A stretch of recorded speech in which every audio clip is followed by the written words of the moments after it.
తూప్రాన్ మండలం మల్కాపూర్ ఆదర్శ గ్రామంలో తడి పొడి చెత్తపై సర్పంచ్ ఆంజనేయులు గౌడ్ మహిళలకు అవగాహన కల్పించారు.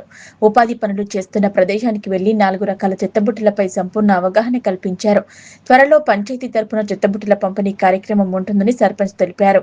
అంతకుముందు గ్రామంలో తడి పొడి చెత్తపై పంచాయతీ కార్యదర్శి మహేశ్వరితో కలిసి సర్పంచ్ ఆంజనేయులు గౌడ్ చెత్త సెగ్రిగేషన్ చేసే విధానాన్ని మహిళలకు కళ్లకు కట్టినట్లు చూపించారు. కార్యక్రమంలో పంచాయతీ కార్యదర్శి మహేశ్వరి, వివోఏ సంతోష, వార్డు సభ్యులు కృష్ణ, ఫీల్డ్ అసిస్టెంట్ కనకరాజు పాల్గొన్నారు. సెక్రటరీ గాని గ్రామంలో ఉన్నటువంటి వివోఏ గాని మీరు ఎవరైతే మహిళా గ్రూపులు ఉన్నారో ఆ గ్రూపుల నుంచి ఒక్కొక్కరు అధ్యక్షురాలు వాళ్ళు కూడా రోజు గ్రామంలో తిరగాలని చెప్పి గవర్నమెంట్ ఆదేశాలు జారీ చేసింది. ఒక 20 రోజులు మనం రోజు చెత్తను ప్లాస్టిక్ ఏవైతే తడి చెత్త ఉన్నదో కూరగాయలు గాని, ఆకిలు నూకినది గాని, ఇంకా పండ్లు గాని ప్రతిదీ కూడా తడి చెత్తలు వేయాలి.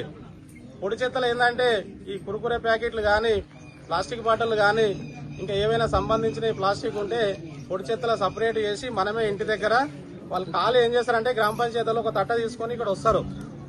మనం 2 డబ్బాలు తీసుకుపోతాం. 2 డబ్బాలు తడి చెత్తలు వేసుకొని అలా డ్రమ్ములు వేసుకుంటారు. మళ్ళీ పొడి చెత్తది మళ్ళీ దాంట్లో తట్టలు వేసుకొని పొడి చెత్తలు వేస్తారు.